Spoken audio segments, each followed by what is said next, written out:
Channel की stories अच्छी लगे तो लाइक शेयर सब्सक्राइब जरूर से जरूर करना, बेल आइकन बटन भी प्रेस कर देना। मेरा नाम महुआ है। मैं अपनी दादी की एक स्टोरी आप लोगों के साथ शेयर करना चाहती हूँ। मेरी दादी तब नई नई शादी होकर अपने पति के साथ यानी कि मेरे दादाजी के साथ अपने गांव गई हुई थी। उसकी शादी को करीब करीब 20 दिन ही हुए थे और वो लोग वहाँ पर सेटल होने के लिए पहले गए थे क्योंकि दादाजी को अपना खेती बाड़ी में बहुत मन था। खैर उसके बाद मेरे दादाजी जॉब करने लगे थे और सिटी आ गए थे। तो मेरी दादी वहाँ नई नवेली दुल्हन जैसे हमेशा सज धज के रहा करती थी। एक शाम की बात है, मेरे दादाजी काफ़ी देर रात को ही घर पर लौटते थे। उनके सास ससुर को भजन कीर्तन में जाना था। वो दोनों दोपहर के समय ही चले गए। काफ़ी शाम हो चुकी थी। मेरी दादी, एक पेड़ था बहुत बड़ा, उनके आंगन में ही इमली का पेड़, वहाँ पर बैठी हुई थी। अचानक से मेरी दादी के ऊपर में एक पायल गिरती है। मेरी दादी चौंक जाती है और ऊपर देखती है तो एक औरत बैठी हुई थी जिसके आंखें पूरे काले थे, सफ़ेद कपड़ों में थी और बहुत ही घुंघरालू उसके बाल थे। ये देखकर दादी काफ़ी डर गई और चिल्लाते हुए अपने अंदर आने लगी। तब वो औरत अचानक से दादी के सामने आती है और कहती है, मेरे पायल ये पहन ले। तू अगर मेरा ये पायल पहन लेगी तो मैं तेरे शरीर में आ जा सकती हूँ, मेरा मदद कर। दादी ये देखकर सेंसलेस हो जाती है। फिर कुछ मिनटों बाद दादाजी के मम्मी पापा घर पर आते हैं। बहुत दरवाज़ा पीटने के बाद भी दादी खोलती नहीं है। तो सब कोई गांव के लोग भी आ जाते हैं और दरवाज़ा तोड़ के अंदर आते हैं तो देखते हैं कि दादी सेंसलेस पड़ी हुई है। ये देखकर फिर उनको जल्दी से एक वहीं के डॉक्टर को बुलाया जाता है। चेकअप वगैरह किया जाता है। आधा घंटा बाद उनको होश आता है। होश आने के बाद वो बहुत डरी हुई होती हैं, सहमी हुई होती हैं और फिर बाद में बताती हैं कि उनके साथ ऐसे ऐसे हुआ है। दादी की सास ने दादी को काफ़ी डांटती है और कहती है, मैं कई बार बोल चुकी हूँ, शाम के बाद उस पेड़ के नीचे जाकर मत बैठना, लेकिन तू है कि मानती ही नहीं है।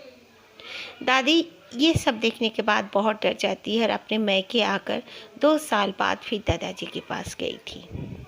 मेरा नाम सुहाना है। मैं एक कॉलेज स्टूडेंट हूँ। मैं दिल्ली में रहती हूँ। मैं अपने फादर का एक स्टोरी आप लोगों के साथ शेयर करना चाहती हूँ। मेरे फादर अपने ऑफिस से काफ़ी रात को आते थे। एक दिन उनका बाइक का पंचर हो जाने की वजह से उन्हें पैदल पैदल घर आना पड़ रहा था।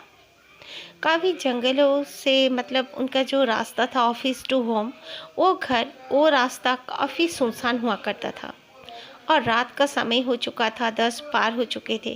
तो तब एक भी आदमी नहीं दिख रहा था, बस आजू बाजू से 4 व्हीलर्स गुजर रहे थे। मेरे पापा अपने मन से ही अपना घर आने लगे। फिर देखते हैं कि एक औरत 2 बच्चों को लेकर मेरे पापा के सामने आती है और कहती है, बाबूजी मेरा कुछ मदद कर दो ना। तो मेरे पापा कहते हैं, क्या मदद करूं, बोलो तुम। मेरे पास तो खैर कुछ ऐसा कुछ नहीं है, थोड़े से पैसे हैं, ले लो। तो वो औरत कहती है, नहीं, मेरे दोनों बच्चे बहुत भूखे हैं और पैसों से हमें कुछ नहीं होगा, हमें खून चाहिए। तो मेरे फादर काफ़ी डर जाते हैं, कहते हैं कि पागल औरत है क्या, क्या है ये जो इस तरह मेरे को बोल रही है अचानक से आकर। तो वह औरत हंसने लगती है और कहती है, बाबूजी आप डर गए क्या, मैं आपको कुछ नहीं करूँगी। मैं आप जैसे इंसान को कभी कुछ नहीं करती हूँ, बस बदमाशों को नहीं छोड़ती हूँ। तो मेरे फादर कहते हैं, बदमाश, कौन बदमाश, यहाँ पर कितने बदमाशों को तूने मारा है। तो वो औरत कुछ नहीं बोलती, अपने दोनों बच्चों को लेकर कुछ आगे जाती है और मेरे फादर के आंखों के सामने ही गायब हो जाती है। फादर ये देखकर काफ़ी डर जाते हैं और वो अपना बाइक फेंक कर बहुत ज़ोर ज़ोर से चिल्लाते हुए आगे की तरफ बढ़ाते हैं। वो जब आ रहे थे तब एक जिप्सी आती है। आने के बाद वो लोग इस तरह दौड़ के देख क्यों जा रहा है आदमी, वो लोग खड़े हो जाते हैं और पूछते हैं। तो मेरे फादर ने कहा कि मेरे साथ ऐसे ऐसे हुआ है। तो वो लोग बोलते हैं कि इस रास्ते में रात को कई जन के साथ बहुत कुछ होता है, कोई बात नहीं, आपका बाइक ले लो, हम लोग देखते हैं, आपको छोड़ देते हैं। तो वाकई में उन लोगों ने मेरे फादर को घर पर छोड़ दिया, लेकिन मेरे फादर का काफ़ी बीमार हो गए थे वो। उसके बाद 21 दिन वो बेड में थे, काफ़ी डरे हुए, सहमे हुए और बार बार उनको बुखार आ रहा था। मेरा नाम दिलीप है। मैं अपने एक दोस्त का स्टोरी आप लोगों के साथ शेयर करना चाहता हूँ। मेरा दोस्त गांव में रहा करता था। उनके गांव में मछली का चाष होना और फिर पोल्ट्री फार्म वगैरह ही उनका बिजनेस है। वो लोग गांव से वो सब करते हैं और शहर में आकर पूरे जैसे पाइकारी इसको देते हैं, उस तरह उसके पापा होलसेलर है। तो वैसे वो लोग हमेशा करते हैं। मेरा जो फ्रेंड है उसे बचपन से शौक़ है मछली पकड़ने का। खैर उसको वो जो मछली पकड़ता है वो उनके घर पर ही उन लोग का यूज़ हो जाता है। इसी तरह एक दिन बारिश के वजह से बहुत सा वो पोखर के सामने में छोटे छोटे गड्ढे होते हैं, वहाँ पर भी काफ़ी मछली आ जाते हैं और वहाँ पर मछली पकड़ना बहुत ही आसान होता है। मेरा दोस्त अपने एक दोस्त के साथ चला जाता है और जाकर मछली पकड़ने लगता है। उन दोनों को बहुत अच्छा लग रहा था। चांदनी रात थी। चांदनी रात की वजह से, चांद के रोशनी की वजह से चारों तरफ चमक रहा था। उन लोग को काफ़ी अच्छा लग रहा था। ठंडी ठंडी हवा में वो लोग दोनों बैठते हैं और फिर मछली पकड़ने लगते हैं। मछली पकड़ रहे हैं लेकिन जब वो लोग अपने बास्केट को देखते हैं तो देखते हैं एक भी मछली नहीं होता। वो लोग काफ़ी डर जाते हैं और सोचते हैं कि मछली हम लोगों ने कम से कम तो 10 पकड़े होंगे, मछली कहाँ गए बोल के वो लोग इधर उधर ढूंढने लगे, लेकिन कुछ नहीं मिला। फिर वो लोग जब एक मछली पकड़ के बास्केट में रखने गए तो मेरे दोस्त का जो दोस्त था वो देख लिया, एक लंबा सा हाथ आता है और वो मछलियों को लेकर भाग जाता है। मेरा दोस्त का दोस्त ये देखकर काफ़ी डर जाता है और मेरे दोस्त को कहता है चल चल घर चल, अब बहुत हो गया, अब नहीं होगा हमसे। मेरा दोस्त काफ़ी नाराज़ हो जाता है और वो ज़िद्दी टाइप का भी है। वो कहता है नहीं, मैं तो बास्केट को फुल करके ही घर जाऊंगा। तो वो बोलता है, जो दोस्त का दोस्त होता है वो बोलता है देख यार, तू मुसीबत में पड़ जाएगा, मैं तुझे कुछ ऐसे वैसे बात नहीं बोल रहा हूँ, तो चल मैं तुझे बताता हूँ। लेकिन इसके बावजूद मेरा दोस्त नहीं मान रहा था।